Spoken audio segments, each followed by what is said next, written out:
할렐루야. 우리 이 시간 수요예배로 모였습니다. 이 시간 우리 찬양으로 고백하면서 하나님 내가 있는 곳에 임재하소서라는 마음을 지금 고백해보면 좋을 것 같아요. 찬양하면서 나가볼까요?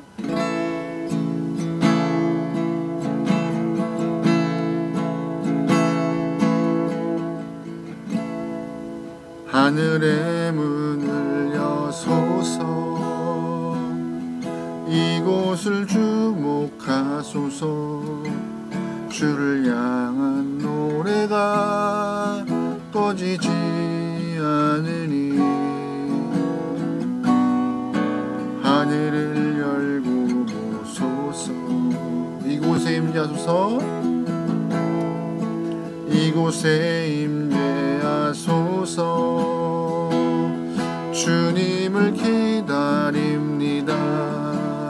기도의 향기가 하늘에 닿으니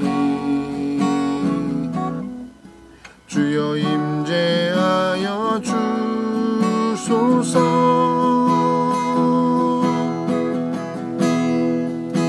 이곳에 오소서, 이곳에 앉으소서. 이곳에서 드리는 예배를 받으소서. 주님의 이름이, 주님의 이름만이, 오직 주의 이름만 이곳에 있습니다. 하늘에 문을 여소서,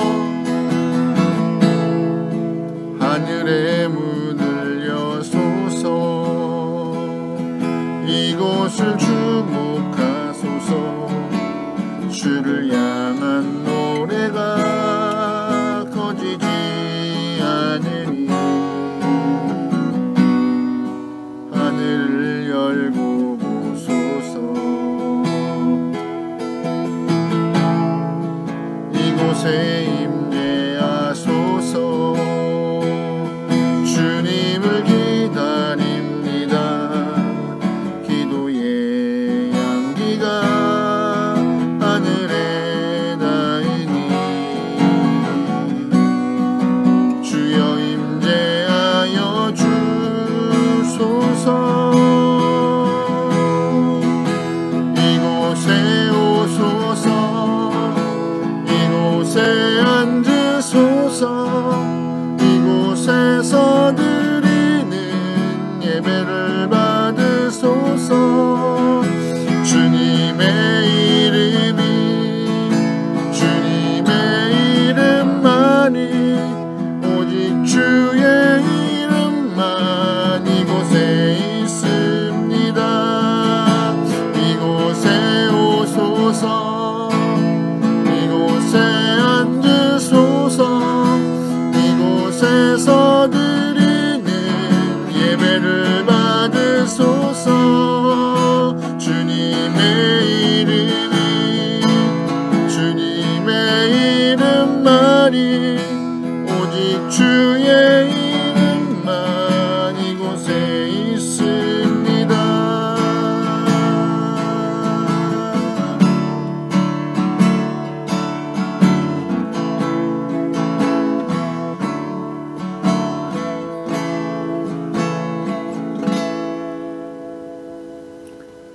하나님, 우리의 처소에 임재하여 주시옵소서.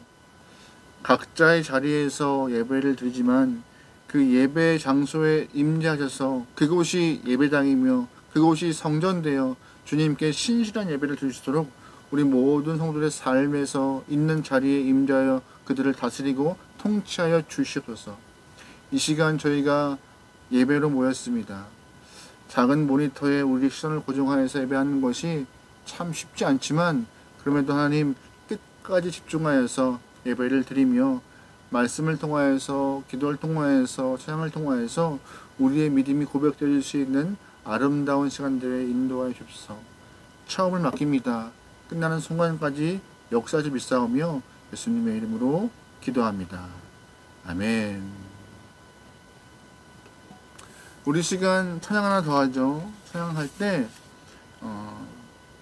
너 근심 걱정 말아라는 찬송가인데요. 우리 시간 다 같이 고백하면서 주 앞에 우리의 모든 것들을 내어놓는 그런 믿음의 시간 되면 좋겠습니다.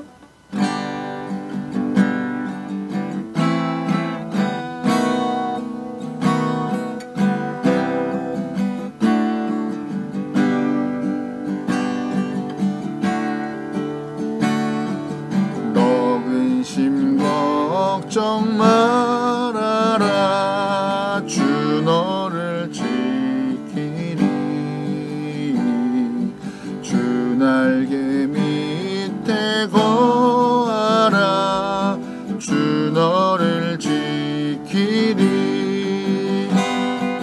주 너를 지키리 아무 때나 어디서나 주 너를 지키리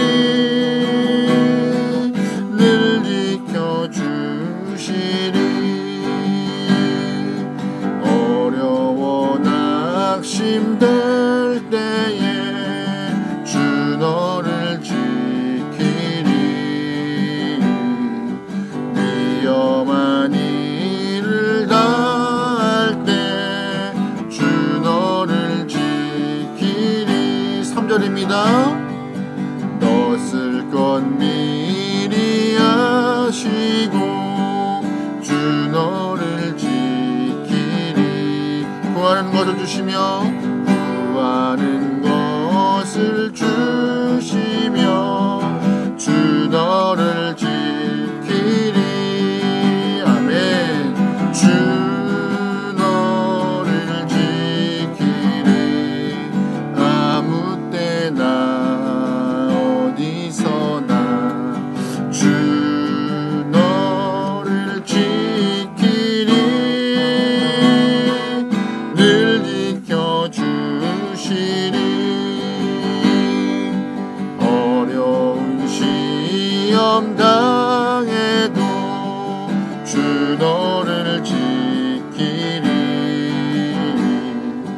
구주의 품에 거하라 주 너를 지키리 아멘 주 너를 지키리 아무 때나 어디서나 주 너를 지키리 늘 지켜주시리 주 너를 지키리 아무 때나 어디서나 주 너를 지키리 늘 지켜주시리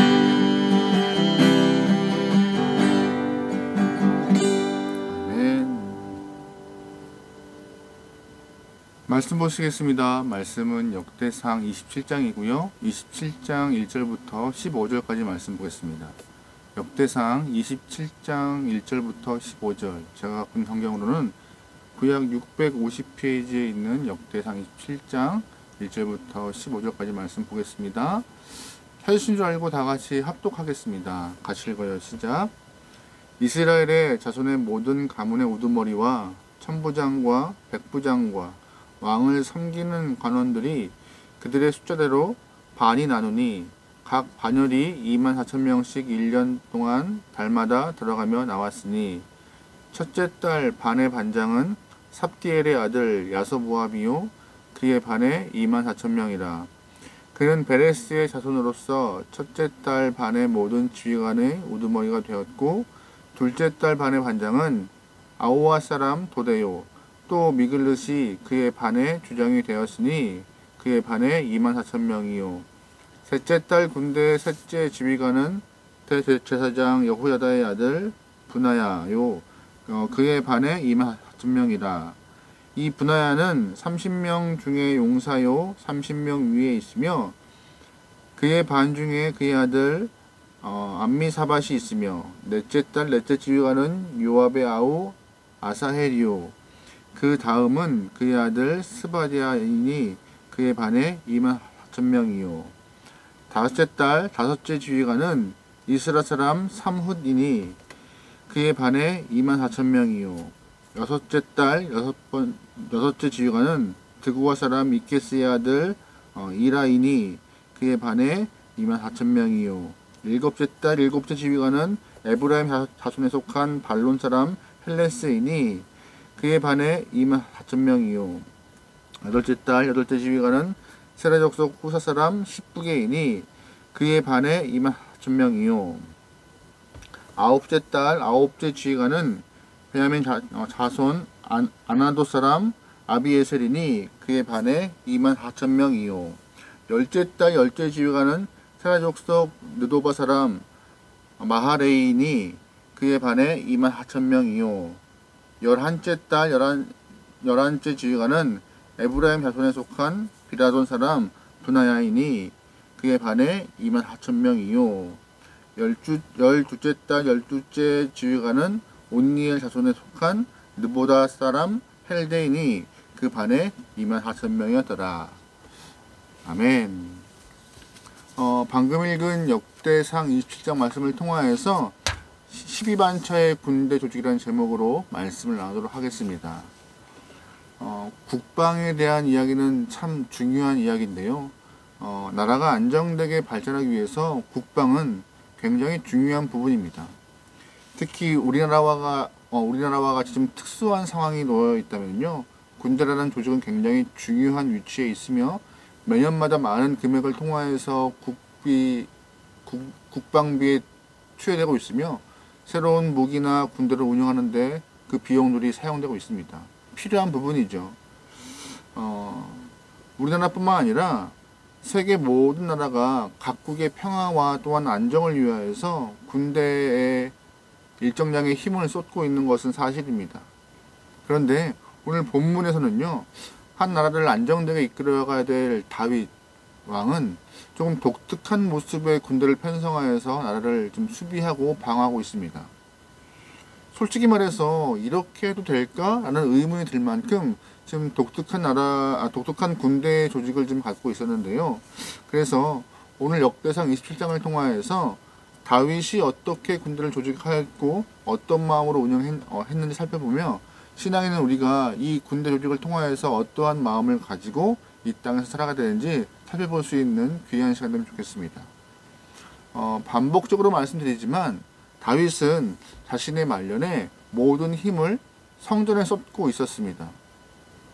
건축물로서 성전을 만들기 위하여서 모든 재료들을 다 준비하였고 또한 성전에서 일을 해야 하는 제사장, 찬양대, 문지기 등 수많은 사람들을 선발하여서 그들을 배치하고 훈련시켜 나갔습니다. 이제는 성전 건축의 준비도 어느 정도 끝나고 있는 상황 가운데 27장에서 다윗이 어떻게 나라를 지켜나가고 있으며 어떠한 모습으로 군대를 이끌고 있는지 그거를 이야기해주고 있습니다. 우리 1절 말씀 다 같이 읽어볼게요. 1절입니다. 시작. 이스라엘 자손의 모든 가문의 우두머리와 천부장과 백부장과 왕을 섬기는 관원들이 그들의 숫자대로 반이 나누니 각 반열이 24,000명씩이라 1년 동안 달마다 들어가며 나왔으니. 아멘.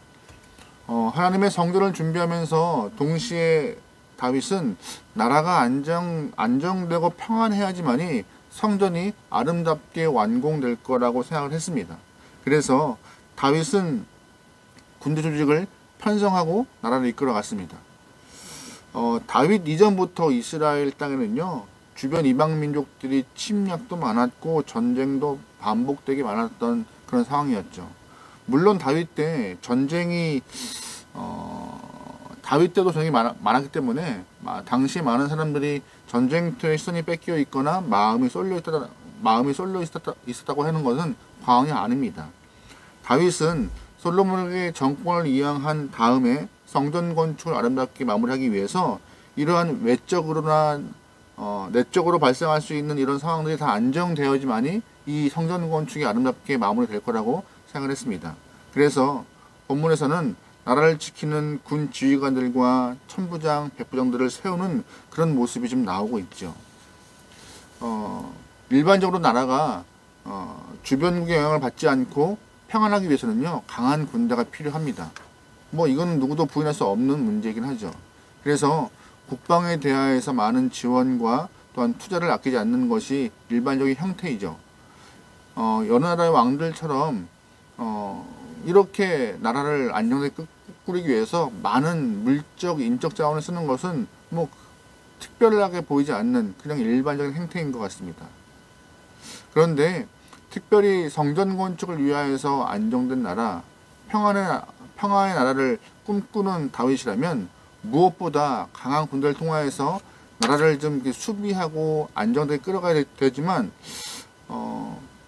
오늘 본문에서 보면은요, 군대 형태가 일반적이지 않습니다. 쉽게 말해서 1절을 보면은요, 24,000명의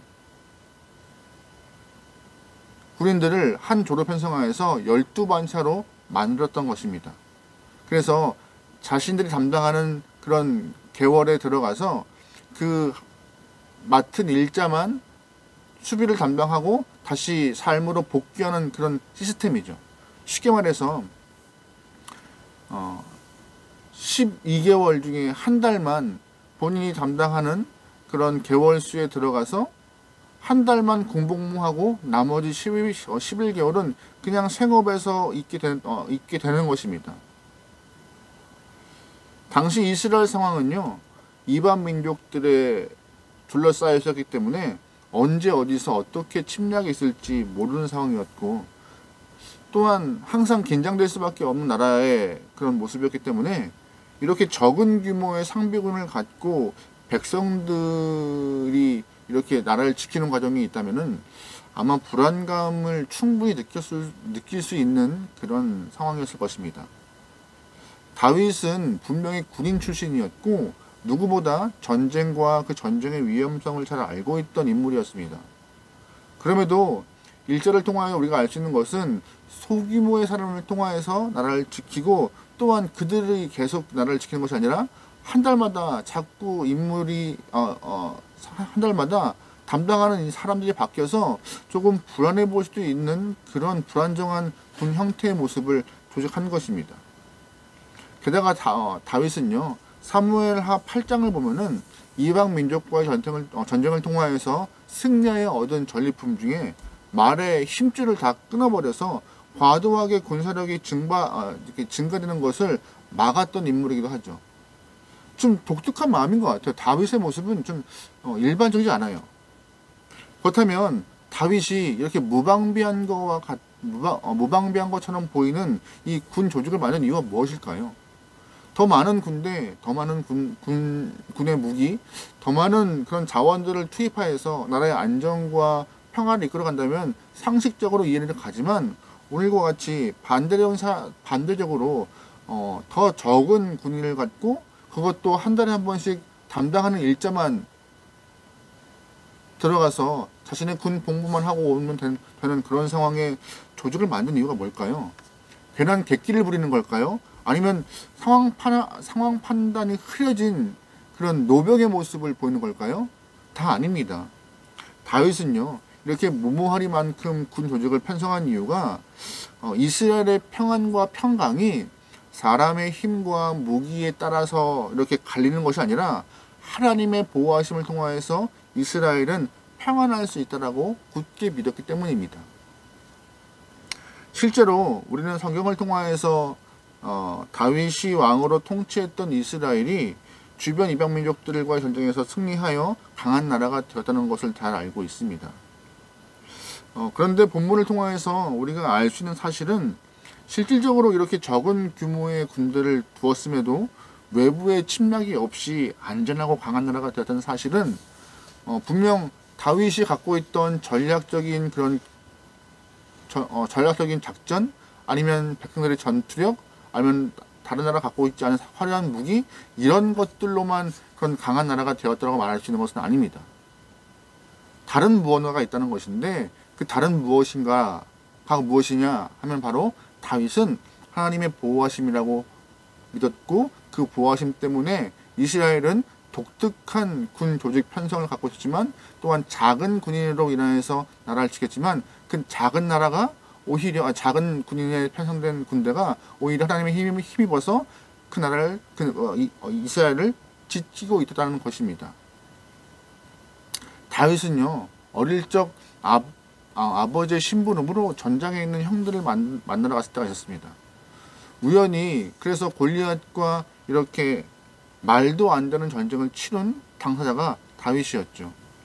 이미 다윗은 목동이었던 시절부터 맹수로부터 자신을 지켜주셨던 하나님에 대해서 경험했기 때문에 늘 찬양과 경배가 몸에 밴 사람이었습니다.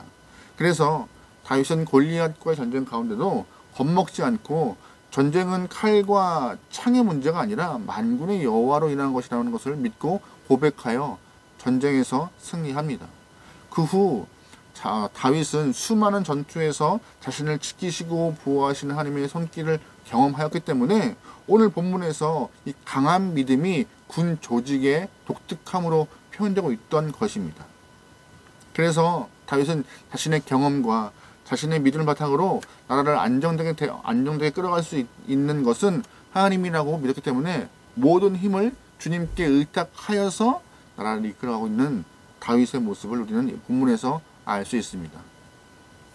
이 부분에서 우리가 좀 생각하는 강한 힘이 어디에서 오는가 그런 물음을 가질 필요가 있는 것 같습니다. 여러분에게 강한 힘은 어디에서 오는 것입니까? 강한 힘은요 세상에서 말하는 힘이 아니라 하나님을 의지하는 것이 강한 힘이라고 본문은 말해요. 그럼에도 예나 지금이나 많은 사람들이 가장 확실한 길, 바로 하나님의 길을 저버리고 자기가 힘으로 만들어 놓고 계획한 또한 그 확신을 갖고 자신의 힘을 강하게 하기 위해서 무모하리만큼 덤비는 사람들이 많습니다. 예를 들면요, 성경 안에서 자신의 왕위를 지키기 위해서 고분분투하고 왕위를 지키기 위해서 몹쓸 짓을 했던 한 영혼이 있습니다. 바로 헤롯 왕입니다. 예수님이 태어날 당시에 그 땅을 다스렸던 분봉왕 헤롯을 말하고 있는 것인데요. 헤롯은 자신의 왕위를 지키기 위해서 로마의 온갖 굴욕적일 만큼 복종했다는 것이 역사적으로 그를 평가하고 있습니다. 게다가 자신의 왕위 때문에 할아버지, 아내, 자식까지 다 의심하고 모두 죽이는 그런 악행도 저질렀던 어리석은 인물이 헤롯 임금이었습니다.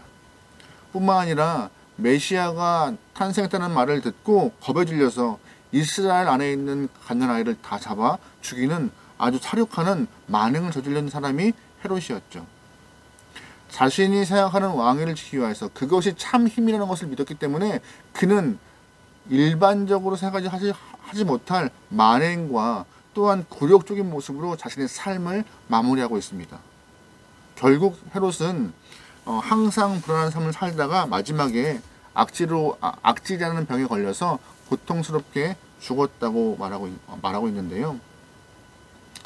임금이라는 자리 세상에 보기에는 큰 힘 같지만 아니요, 하나님을 의지하는 것이 큰 힘이라는 것을 헤롯은 놓치고 있던 것입니다. 헤롯과 같이 어리석은 사람이 또 있을까요?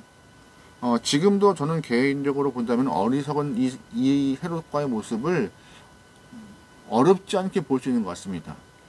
현재 많은 사람들은 자신의 안전을 위하여서 높은 담을 쌓고 그것도 모자라서 첨단 장비에 사설 경비 업체를 세워놓고 모든 것을 동원하여서 2중 3중 벽을 세워 자신의 삶을 안전하게 만들어 간다고 말하고 있죠.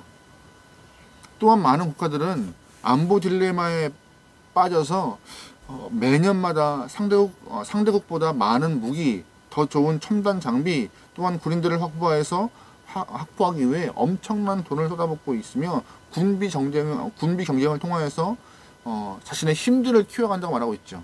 하지만 그럼에도 늘 여전히 불안하고 안전한 삶을 살지 못하고 있다는 마음을 갖게 되는 것이 우리의 삶인 것 같습니다. 성경은 전능하신 하나님에 대해서 분명히 말하고 있어요. 그리고 그 하나님과 함께하는 것이 안전과 승리라는 것을 성경은 늘 선포하고 있습니다. 이사야 41장 10절에 이런 말씀이 있어요. 같이 읽어볼게요. 시작. 두려워 말라. 내가 너와 함께함이라. 놀라지 말라. 나는 내 하나님이 됨이라. 내가 너를 굳세게 함이라. 참으로 너를 도와주리라. 참으로 나의 의로운 오른손으로 너를 붙들리라. 아멘. 히브리서 13장에 또 이런 표현이 있는데요. 같이 읽어볼게요. 그러므로 우리가 담대히 말하되 주는 나를 돕는 이시니 내가 무서워하지 아니하겠노라. 사람이 내게 어찌하리요 하노라. 아멘. 이 두 말씀을 통하여서 우리가 알 수 있는 것은 하나님은 우리를 도우시는 분입니다. 하지만 그 도우시는 손길이 능력이 없는 것이 아니라 강한 오른손으로 우리를 붙잡아 안전하게 삶을, 평화의 삶을, 샬롬의 은혜를 허락하신다고 오늘 말씀은 말하고 있는 것입니다. 사실 우리를 지키는 것은요, 높은 담, 각종 첨단 장비와 최신 무기가 아닙니다.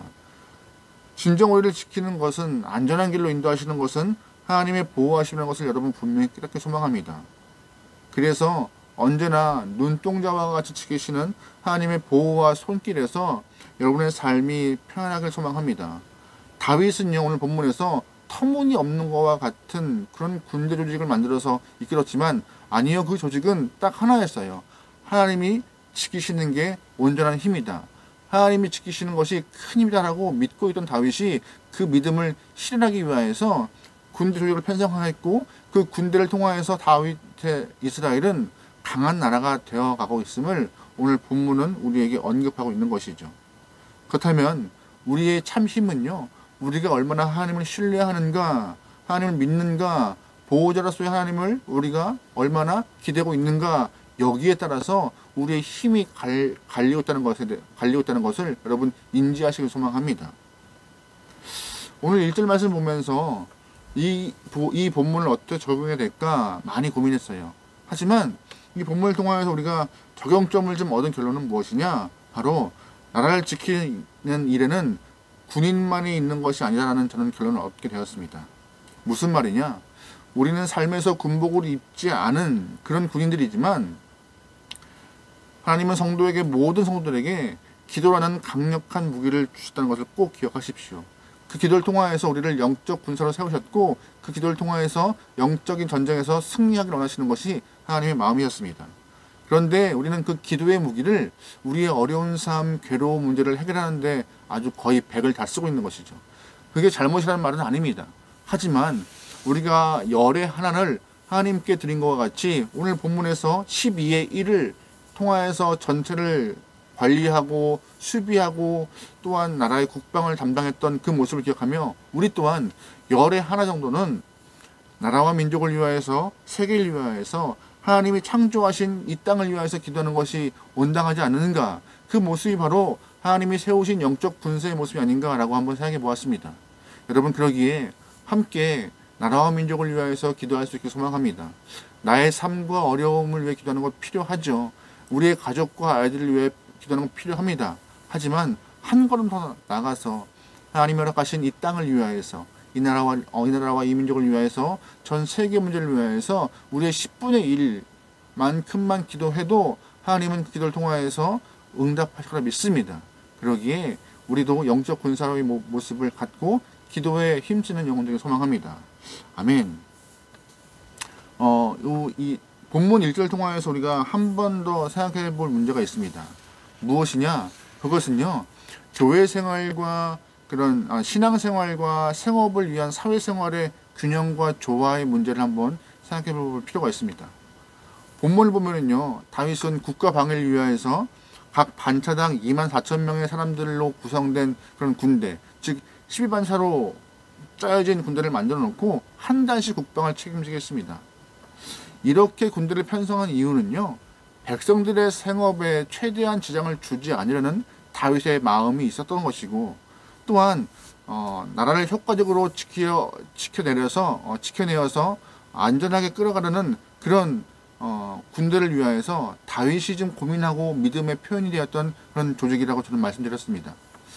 이 독특한 제도를 통하여서 백성들의 생업도 잘 관리하고 국가의 방위도 잘 관리하려는 이 두 가지 목적을 실행하려는 다윗의 그 마음이 참 잘 드러난 모습인데요.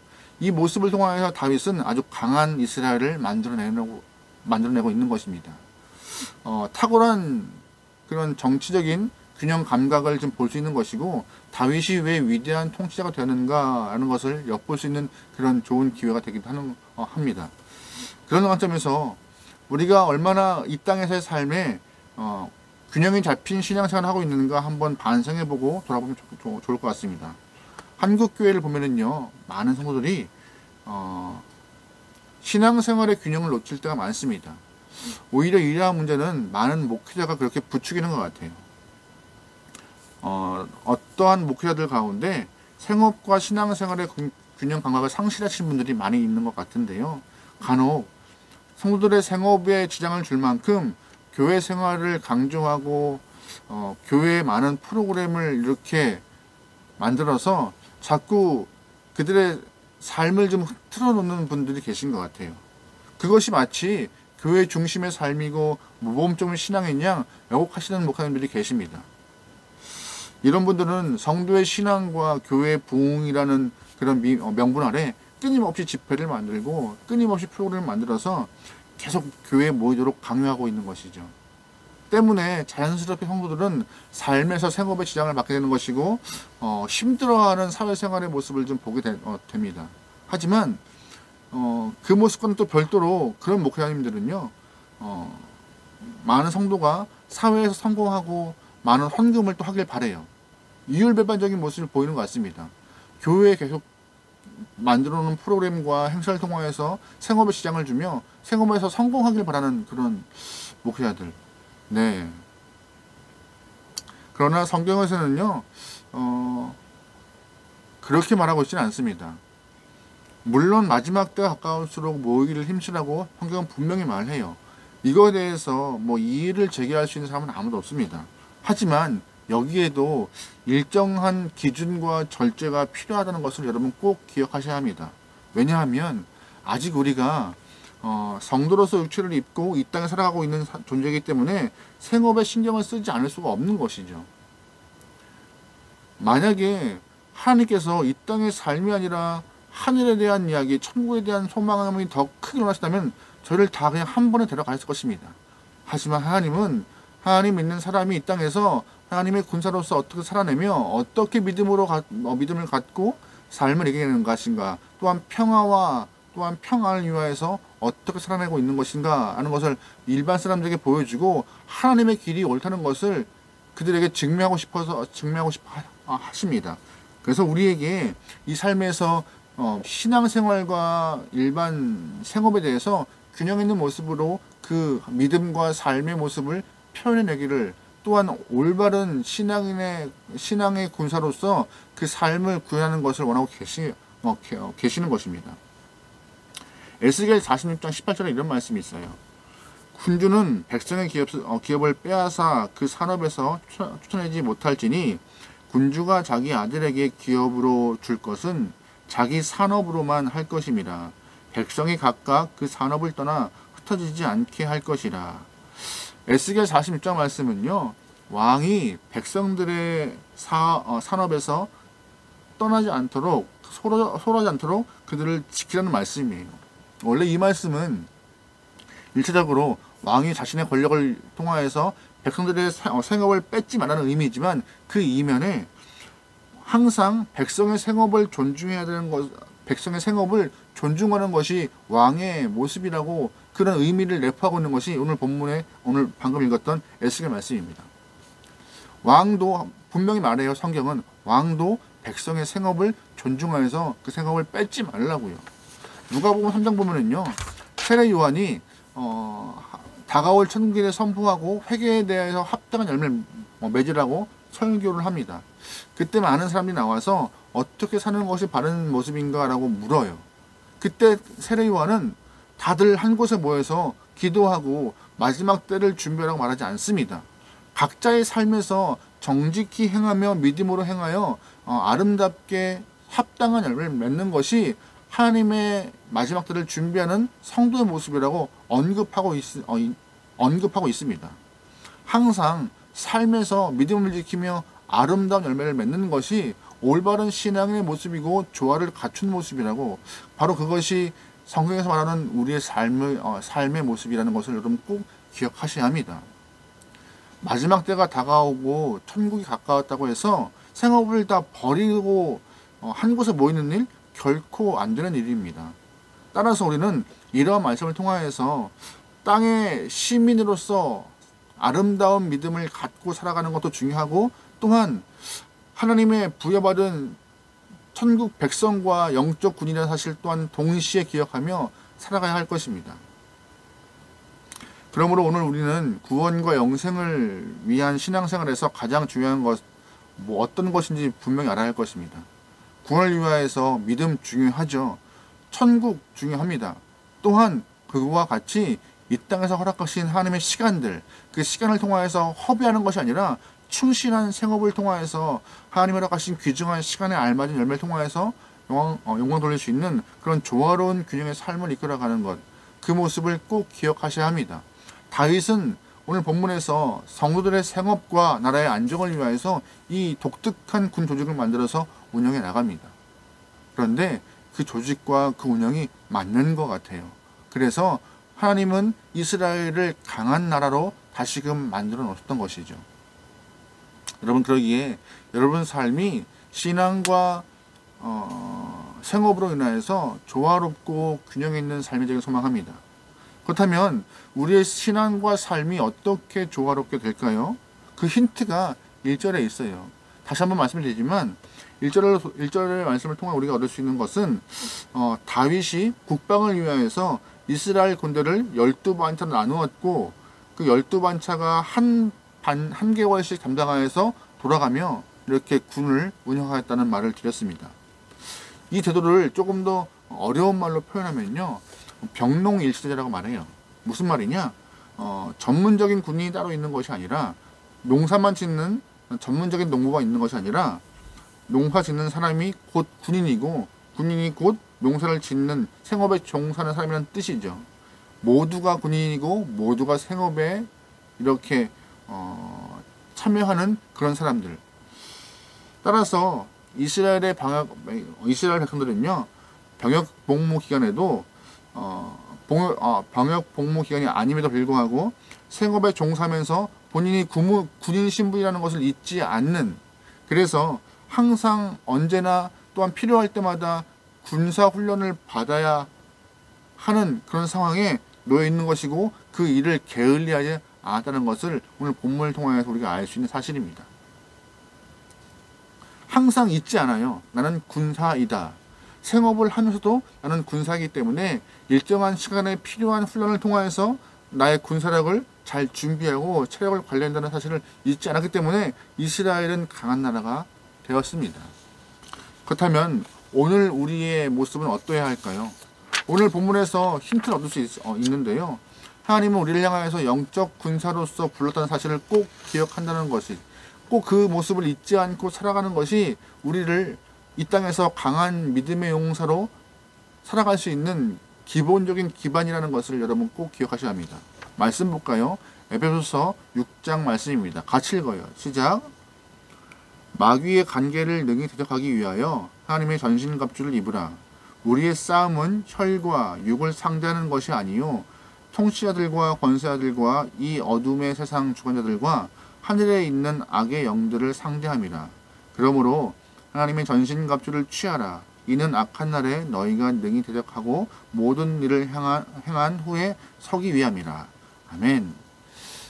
에베소는요, 우리가 어떤 신분임을 정확히 부여하고 있는 본문 중에 하나입니다. 우리의 신분은요, 하나님이 부르시는 영적 군사입니다. 그래서 항상 전신갑주를 입고 생활해야 한다고 말하고 있어요. 왜냐하면 우리의 삶은 육의 싸움이 아니라 영의 싸움이기 때문에 언제나 말씀을 통하여 허락하신 전신갑주를 입고, 은혜의 전신갑주를 입고 삶에서 군인의 모습을 갖고 생활하라고요.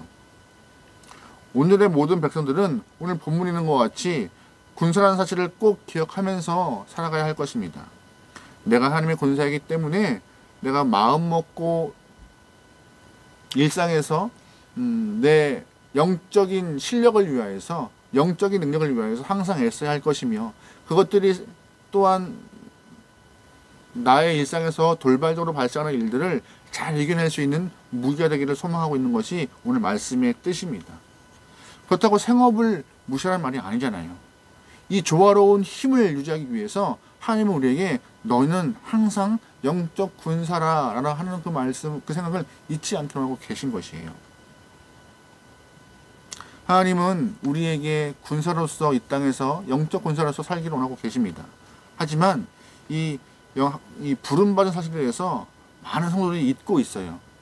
하나님의 군사는 내가 아니라 우리 목사님, 우리 전도사님, 사역의 전문적인 사람들이 군사이고 우리는 그저 그 사역을 돕는 그런 영혼이라고 스스로를 낮게 평가해요. 아닙니다. 하나님은요, 모든 사람을 동일하게 이 땅에서 하나님의 군사로 부르셨고, 그 군사들이 하나님의 전신갑주를 통하여서 의의 옷을 입어 승리하기를 원하고 계신 것이에요. 여러분, 그러기에 주님이 오시는 그날까지 내 신분이 영적 군사임을 잊지 않고 그 신분을 유지한 채 우리가 생업 안에서 아름다운 열매로 많은 은혜가 표현되기를, 하나님의 영광을 드러낼 수 있는 귀한 영혼들을 소망합니다. 오늘 본문은요, 독특한 이스라엘의 군 조직을 좀 보았어요. 이 조직은요, 다른 것이 없어요. 다윗이 성전을 완공하기 위하여서 세워놓았던 이런 독특한 군 조직이지만, 오히려 허무맹랑한 이 군 조직이 이스라엘을 강하게 만들었습니다. 어떻게요? 백성들의 생업도 중요하고 국방도 중요하다는 이 두 마리 토끼를 다 잡을 수 있는 군 조직이었다는 것입니다. 우리의 모습이 여기에 잘 묻어나길 소망합니다.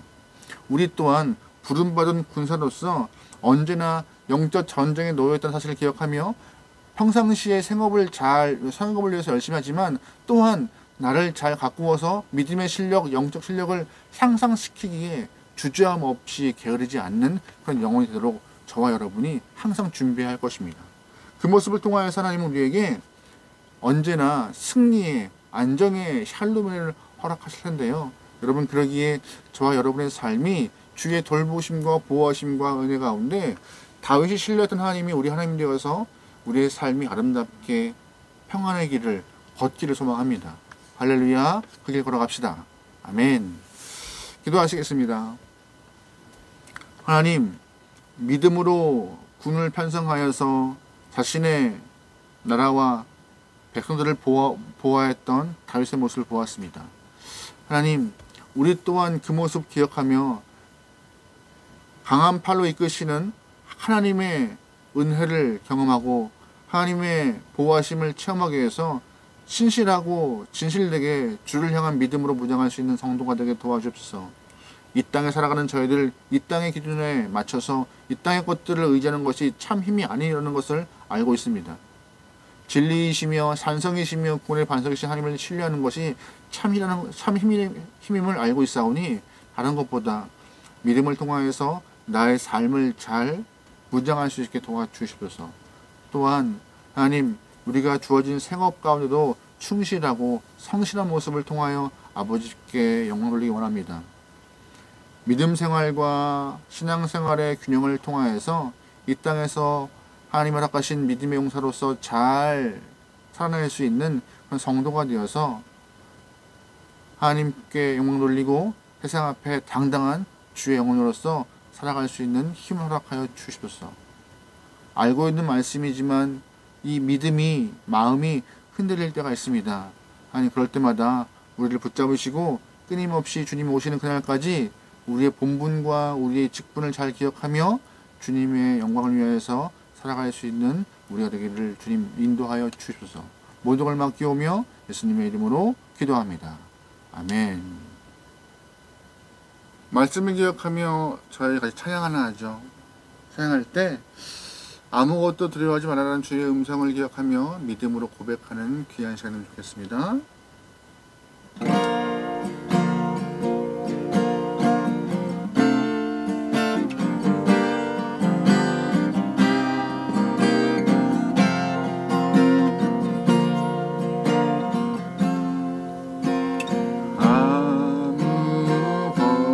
아무것도 두려워 말라.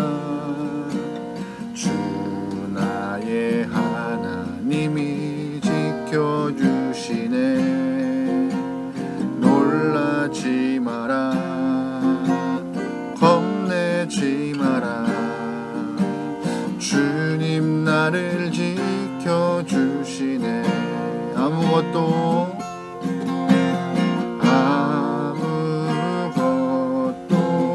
두려워 말라.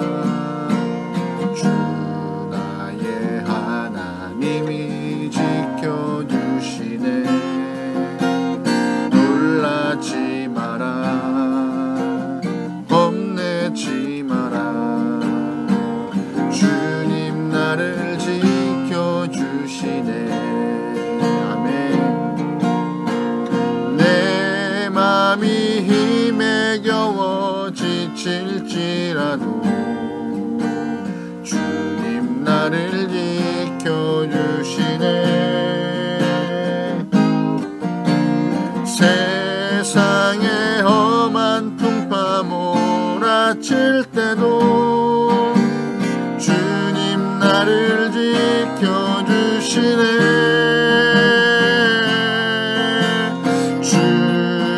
주님은 나의 산성,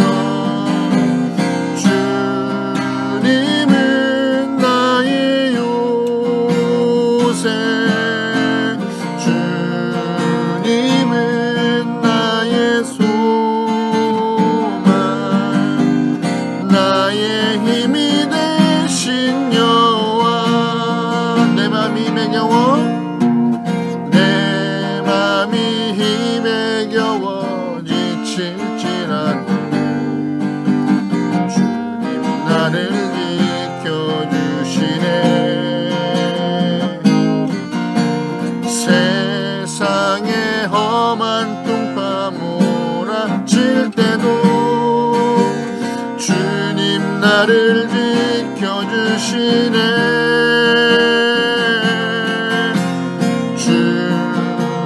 주님은 나의 산성, 주님은 나의 요새, 주님은 나의 소망, 나의 힘이 되신 여호와. 주님은 나의 산성, 주님은 나의 요새, 주님은 나의 소망, 나의 힘이 되신 여호와.